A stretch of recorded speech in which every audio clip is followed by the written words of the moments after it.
गरीब की छठ पूजा। एक गांव में रामू नाम का आदमी अपनी पत्नी के साथ रहता था। उनकी कुछ समय पहले ही शादी हुई थी। रामू अपने गांव के जमींदार के खेतों में मजदूरी किया करता था। वो बहुत मेहनती था और पूरी लगन से काम किया करता था।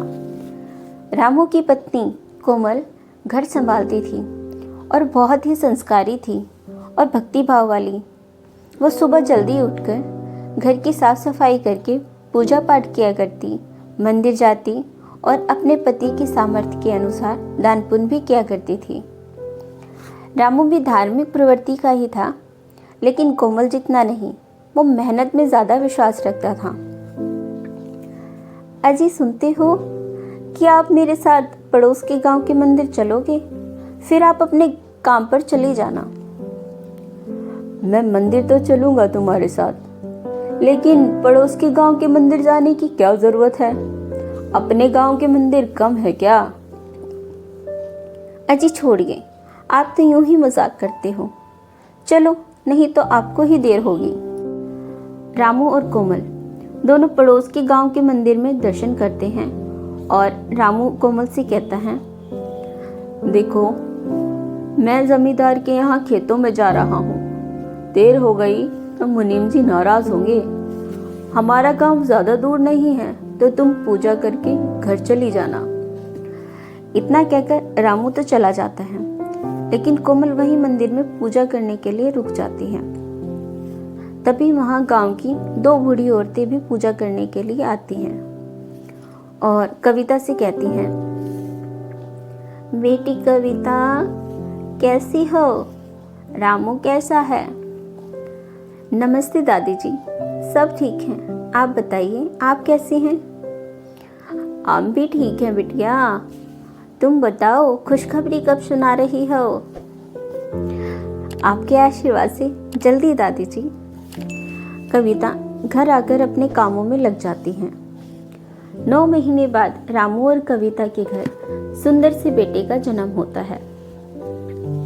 कविता और रामू अपने बेटे के साथ खुशी खुशी रहने लगते हैं। समय बीतता जाता है।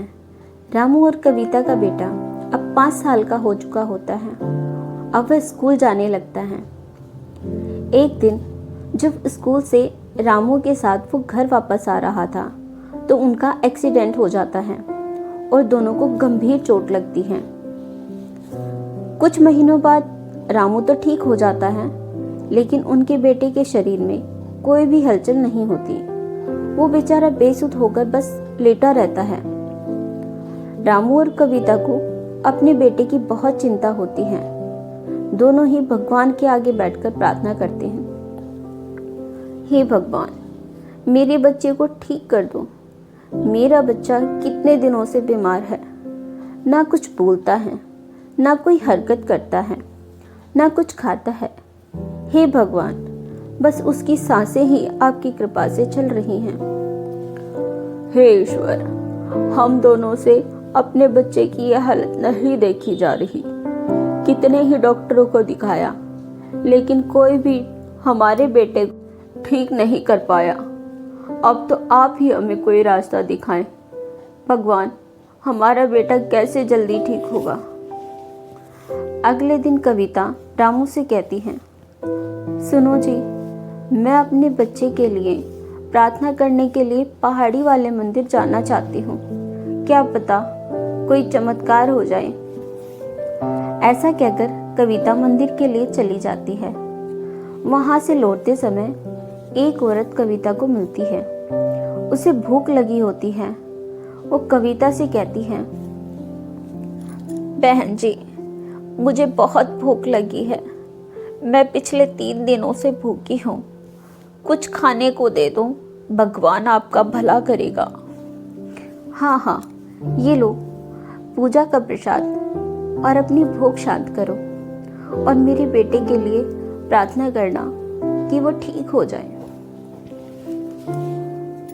बहन जी, आपने मुझ भूखी को खाना खिलाया है। आपका बेटा जरूर ठीक होगा। आप छठ मैया का व्रत और पूजन करना। छठ मैया के आशीर्वाद से आपका बेटा पूरी तरह स्वस्थ हो जाएगा। कविता उस औरत से छठ मैया के व्रत की विधि पूछकर और व्रत करने के इरादे से घर आती है और रामू को सारी बात बताती है। रामू के मन में भी आशा की किरण जगती है। वो कविता को छठ के व्रत के लिए कहता है।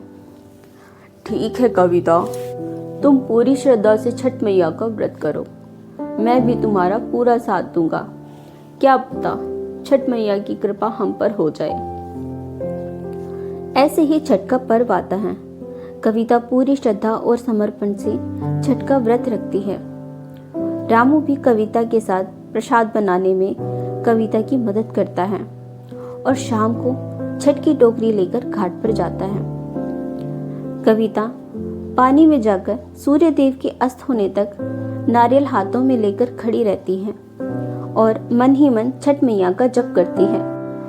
अगले दिन दोनों सुबह जल्दी उठकर नहा धोकर फिर से घाट पर जाते हैं और कविता सूर्य देव के उदय होने तक फिर से पानी में खड़ी होकर छठ मैया का जप करती है और सूर्य भगवान के प्रकट होते ही छठ मैया से प्रार्थना करती है।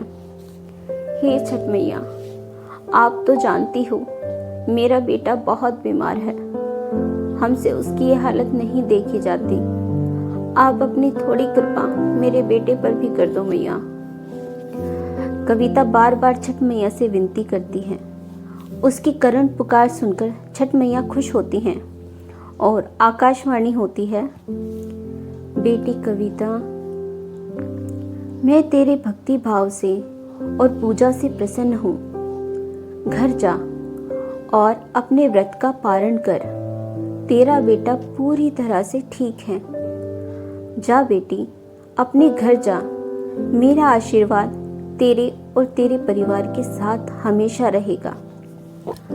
रामू और कविता दोनों खुशी खुशी घर आते हैं। कविता घाट का पानी अपने बेटे के ऊपर छिड़कती है। तभी चमत्कार होता है और उसके बेटे के शरीर में हलचल होनी शुरू हो जाती है। वो आंखें खोलता है और अपने माता पिता की तरफ देखकर बोलता है, मैं अभी तक सो रहा हूँ, आपने जगाया क्यों नहीं? माँ, मुझे भूख लगी है, कुछ खाने को दो ना। तो कविता खुशी खुशी उसे छठ मैया का प्रसाद खाने के लिए देती है। अपने बच्चे को स्वस्थ देखकर रामू और कविता फूले नहीं समाते और वो उसे सीने से लगाकर छठ मैया का बार बार धन्यवाद करते हैं। उसके बाद से कविता हर साल छठ मैया का पूजन करने लगी और छठ मैया के व्रत और पूजन की विधि आस पड़ोस में बताने लगी और मैया की कृपा का गुणगान करने लगी।